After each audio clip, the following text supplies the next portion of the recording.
جائز ہے ان کی صورتیں ہم سماعت فرما رہے تھے۔ انہی میں سے ایک صورت یہ بھی ہے کہ یوں ہی اگر عورت کو وضو کرنا ہے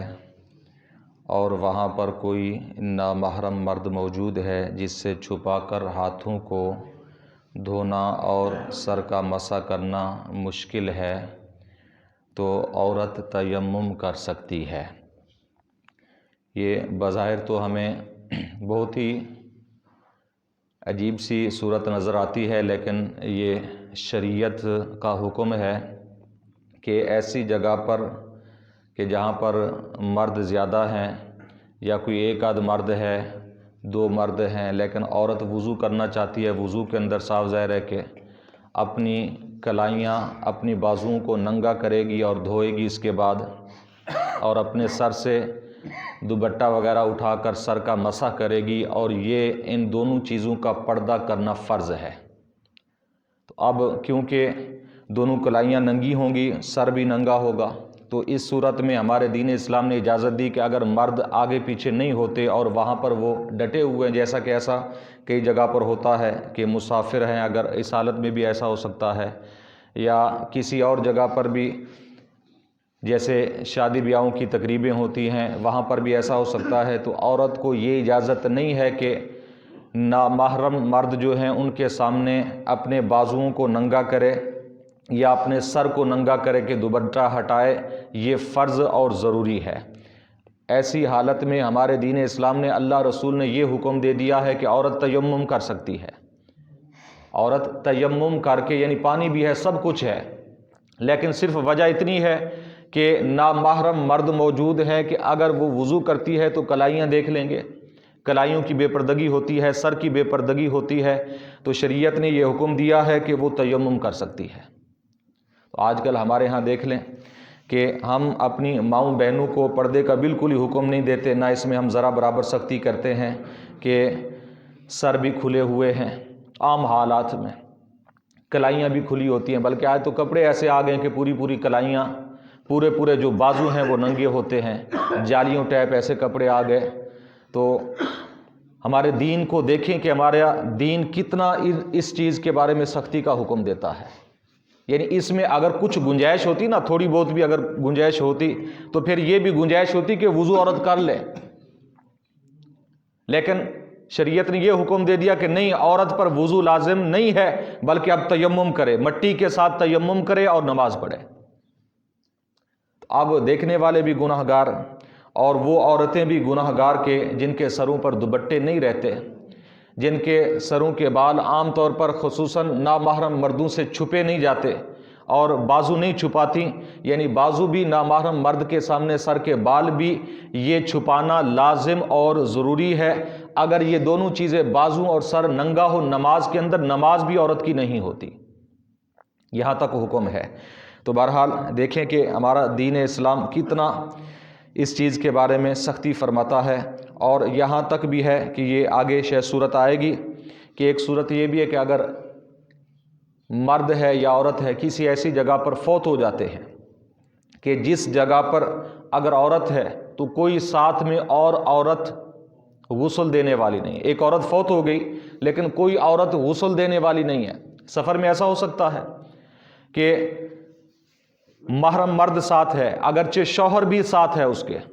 لیکن عورت فوت ہو گئی، تو شرعی حکم یہ ہے کہ اب اسے غسل نہیں دے سکتے مرد کبھی بھی، چاہے باپ ہے، بھائی ہے،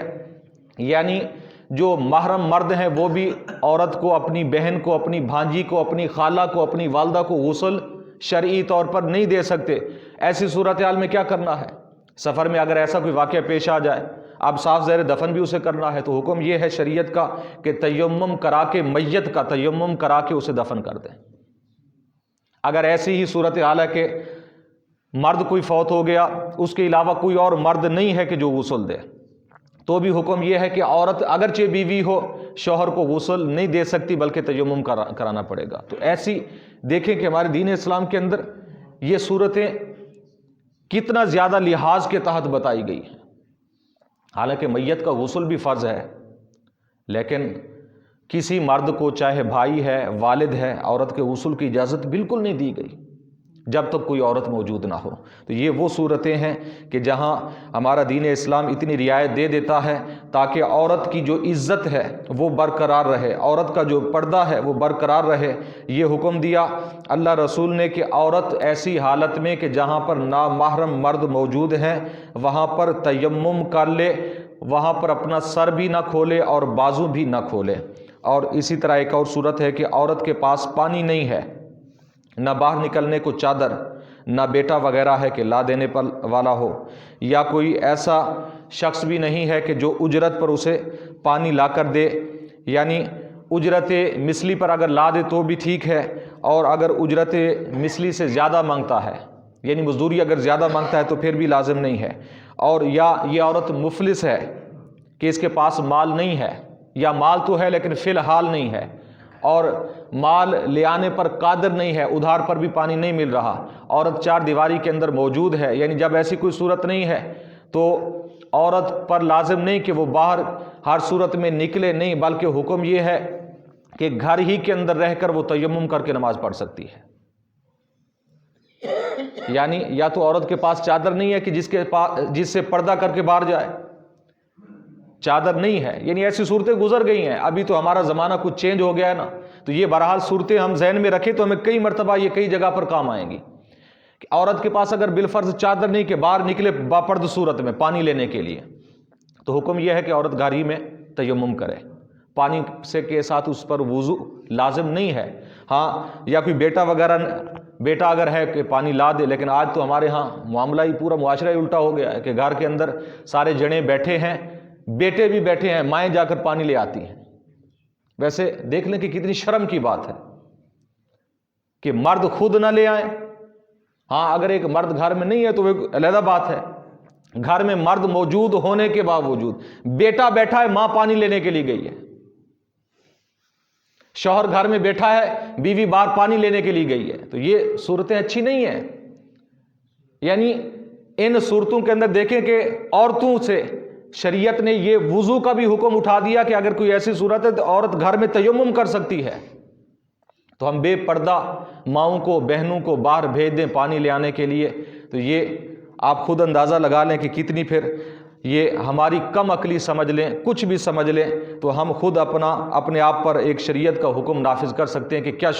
شریعت کا حکم لگنا چاہیے۔ تو بہرحال ہمارا دین اسلام یہ کہتا ہے کہ اگر عورت کے پاس چادر نہیں، بے پردہ باہر جانے کی اسے اجازت نہیں ہے، اگر چادر ہے، چادر اوڑھ کر مجبوری کی حالت میں کہ جب کوئی بیٹا بھی پانی لا دینے والا نہ ہو، کوئی اور مرد نہ ہو ایسا کہ جو پانی لے کر دے اسے، تو پھر حکم یہ ہے کہ وہ گھر میں رہ کر تیمم کر کے نماز پڑھ سکتی ہے۔